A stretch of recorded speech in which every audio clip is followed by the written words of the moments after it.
আমরা যদি দেখি একটা স্পেসিফিক বিষয়ে আসতে চাই যে আমাদের গ্রামীণ জনপদে বিদ্যুৎ সরবরাহ একটা ঝুঁকির মুখে পড়েছিল বিগত সরকারের সময় থেকে, বিশেষ করে আরইবি পরিচালনায় মানে অতিমাত্রায় আমলাতন্ত্র এবং পিবিএস এর সাথে তাদের যে ফারাক, এই সরকারের সময় এসে সেটা চূড়ান্ত পর্যায়ে গিয়েছিল, বিদ্যুৎ সরবরাহ বন্ধ করার মতন ঘটনাও ঘটেছে। আপনারা পরামর্শ দিয়েছেন, বিভিন্ন কমিটি পরামর্শ দিয়েছেন, কিন্তু এই সংকট এখনো সমাধান হয়নি এবং এটা মনে হচ্ছে ধীরে ধীরে হারিয়ে যাচ্ছে। কিন্তু এটা তো আবার নতুন করে মাথা চাড়া দেবে। কি বলবেন, কি করা উচিত? দেখুন, আপনার এই জায়গাটাই অনেক বড় সাক্ষাৎকারের পরিসরে আপনি আমার কথা, আমি তার আগ পর্যন্ত আপনাকেই বলেছে যে এই সময়ে আমি এই ব্যাপারে কোনো কথা বলবো না, কারণ আমরা তদন্ত করছি বা আমাদের সরকারের কাছে রিপোর্ট দেওয়া আছে।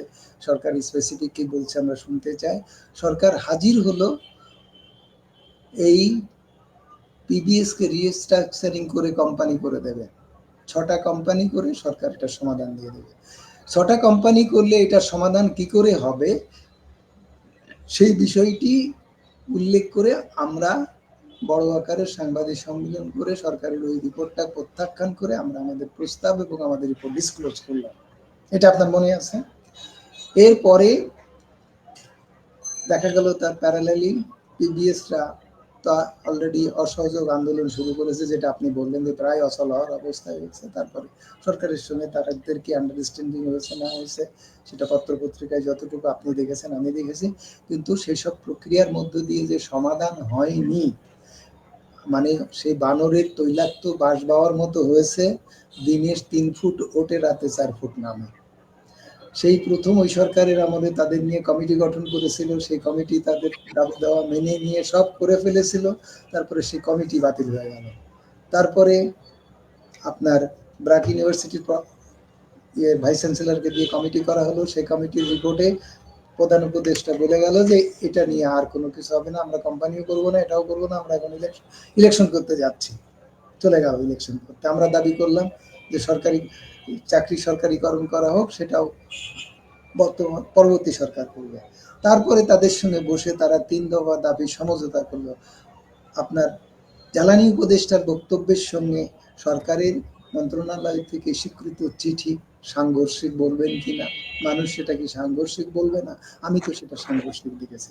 সরকারি যদি ওই কথাটা সঠিক হয় তাহলে সরকারের সেই জায়গাটা থাকাই দরকার ছিল, আর যদি সঠিক না হয় তাহলে সরকারকে যথাযথ পদক্ষেপ নিয়ে আসবে।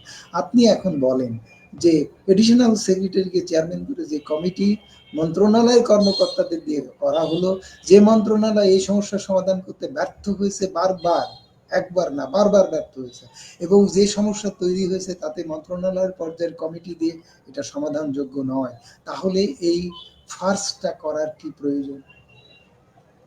এবং এবং এই এই কমিটি করে একটা প্রহসনে রূপান্তরিত হয়েছে, এবং সরকারের জ্বালানি বিভাগের পক্ষে যদি সম্ভব নয় বা জ্বালানি মন্ত্রণালয়ের পক্ষে সম্ভব নয়, বিদ্যুৎ পক্ষে সম্ভব নয়, যেসব আলামতগুলো সেখানে আছে সেগুলো তারা অ্যাড্রেস করার ক্ষমতাও রাখে না, এবং তারা যে সমস্ত কাজ কিন্তু ডক্টর আলম, একটা বিষয় যে আমাদের বর্তমান যে এনার্জি উপদেষ্টা ডক্টর ফজল কবির খান, তিনি তো আরইবির এই সমস্যা সমাধানের ব্যাপারে আন্তরিক। তাহলে মানে আপনি যেটা বললেন যে আলোচনায় আপনি যেভাবে বললেন তাতে মানে সঠিক পথে এগুতে পারছে না, কেন হচ্ছে তাহলে? প্রথম কথা হচ্ছে কি যে এটা এটা একটা সরকারের সিদ্ধান্ত হতে হবে, এবং যদি সিদ্ধান্ত যদি জায়গায় যেতে হয় তাহলে আইনও বদলাতে হবে, এবং আইন যদি বদলাতে যেতে হয় তাহলে কনস্টিটিউশনের জায়গাতেও হাত দিতে হবে। যদি তারা করতে চায়, কি বলে, কোম্পানি করতে চায়, এবং কোম্পানি যদি না করতে পারে তাহলে তারা কোনো কিছু করবে না।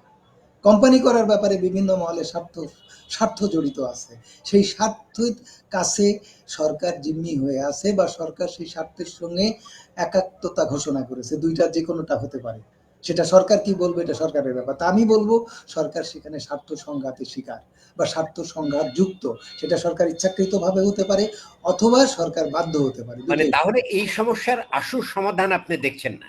আমি দেখছি না, বা আমরা দেখছি না বলে আমরা বসে নেই। আমরা অলরেডি হাইকোর্টে ক্যাব রিট পিটিশন দায়ের করেছি, এবং সেই রিট পিটিশনে আমাদের সুপারিশ বাস্তবায়নের জন্য হাইকোর্টের ডাইরেকশন চাওয়া হয়েছে। এখন সেটা নিষ্পত্তির অপেক্ষায় আছে। এখন যদি সরকার আন্তরিক হয় এবং আপনি যেটা বললেন যে জ্বালানি উপদেষ্টা আন্তরিক, যদি তিনি সত্যিকার অর্থে আন্তরিক হয় তাহলে এই রিটের আওতায় একটা আদালতের আদেশ মানে, সুপ্রিম কোর্টের আদেশ মানেই হচ্ছে এটা আইন, এবং না, সেই আদেশের আওতায় এটা সলভ হয়ে যেতে পারে বা ধন্যবাদ। আমরাও প্রত্যাশা করতে চাই যে যেভাবেই হোক মানে উপদেশটা যেহেতু আন্তরিক, এটা সমাধান হোক। কিন্তু